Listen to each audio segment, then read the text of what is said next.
Ուկրաինացի Եվրոս բանակցողները Ժնևում ավարտել են Ամերիկայի Միացյալ Նահանգների միջնորդությամբ ընթացող խաղաղության բանակցությունների առաջին օրը։ Կիևի գլխավոր բանակցողի խոսքով քննարկումները կենտրոնացված են գործնական հարցերի եւ հնարավոր որոշումների մեխանիզմների վրա։ Ռուսական պատվիրակությանը մոտ կանգնած աղբյուրների փոխանցմամբ բանակցությունները շատ լարված են եղել, տևել են շուրջ 6 ժամ եւ կշարունակվեն հաջորդ օրը։ Ռուսական պատվիրակությունը գլխավորում էր Վլադիմիր Մեդենսկին, բանակցություններին մասնակցում էր նաեւ Կիրիլ Դմիտրիևը։ Ամերիկյան կողմը ներկայացնում են Սթիվ Ուիթքոֆը, Ջարեդ Քուշները, Դանիել Դրիսկոլը եւ Ալեքս Գրինկևիչը։ Ուկրաինական պատվիրակությունը գլխավորում է Ռուստեմ Ումերովը։ Մասնակցում էր նաեւ Կիրիլ Բուտանովը, Անդրեյ Խնատովը, Սերգեյ Կիսլիցյան, Վադիմ Սկիբիցկին եւ Դավիթ Արախամյան։ Մինչեւ բանակցությունները շարունակվում էին, Ամերիկայի Միացյալ Նահանգների նախագահ Դոնալդ Թրամփը կոչ էր արել Ուկրաինային արագ նստել բանակցությունների սեղանի շուրջ, նշելով, որ դա կարևոր պահ է։ Միաժամանակ Ուկրաինայի նախագահ Վոլոդիմիր Զելենսկին հայտարարել էր, որ ուկրաինացի ժողովուրդը կմերժի այնպիսի խաղաղության համաձայնագիրը, որը կներառի Դոնեցկից զորքերի միակողմանի դուրսբերումը։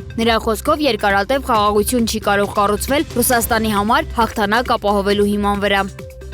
Ամերիկայի Միացյալ Նահանգների պետքարտուղարի օգնական Քրիստոֆեր Յուան հայտարարել է, որ Վաշինգտոնի եւ Մոսկվայի միջև չկա որևէ ոչ ֆորմալ պայմանավորվածություն ռազմավարական հարձակվողական սպառազինությունների կրճատման մասին New Start պայմանագրի դրույթների շարունակական պահպանման վերաբերյալ։ Նա հերքել է Աքսիոսի հրապարակումը, ըստ որի կողմերը մոտ են պայմանագրի երկարաձգման շուրջ համաձայնությանը։ Յաուի խոսքով որևէ ջենթլմենական համաձայնություն գոյություն չունի։ 2010 թվականին ստորագրված պայմանագրի գործունեության ժամկետն ավարտվել է փետրվարի 5-ին։ Արդյունքում Ամերիկայի Միացյալ Նահանգները եւ Ռուսաստանը կես դարից ավելի առաջին անգամ չեն ունենում իրենց ռազմավարական միջուկային զինանոցը սահմանափակող պարտադիր իրավական մեխանիզմ։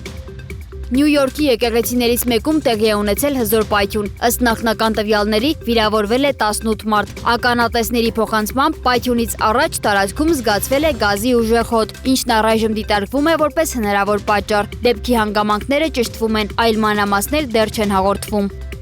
Իրանի նախագահ Մասուդ Փեզեշքյանը հայտարարել է, որ Թեհրանը չի ձգտում միջուկային զենք ստեղծել եւ պատրաստ է ընդունել ցանկացած միջազգային ստուգում։ Միաժամանակ նա ընդգծել է, որ Իրանը չի պատրաստվում հրաժարվել խաղաղ նպատակներով միջուկային էներգիայի օգտագործումից արդյունաբերական, բժշկական եւ այլ ոլորտներում։ Ժնևում Ամերիկայի Միացյալ Նահանգների պատվիրակության հետ բանակցություններից հետո Իրանի արտաքին գործերի նախարար Աբբաս Արաղչին հայտարարել է, որ նոր հնարավորությունների պատուհան է բացվում եւ կողմերը համաձայնվել են բանակցությունների հիմնական սկզբունքների շուրջ։ Նրա խոսքով գործընթացը սկսվել է, սակայն դեռ վաղ է խոսել շուտապույտ համաձայնագրի մասին։ Իրանական կողմը շեշտում է, որ պատժամիջոցների վերացումը ցանկացած պայմանավորվածության անբաժանելի մաս է եւ պատրաստ է շարունակել բանակցություններն այնքան, որքան անհրաժեշտ է։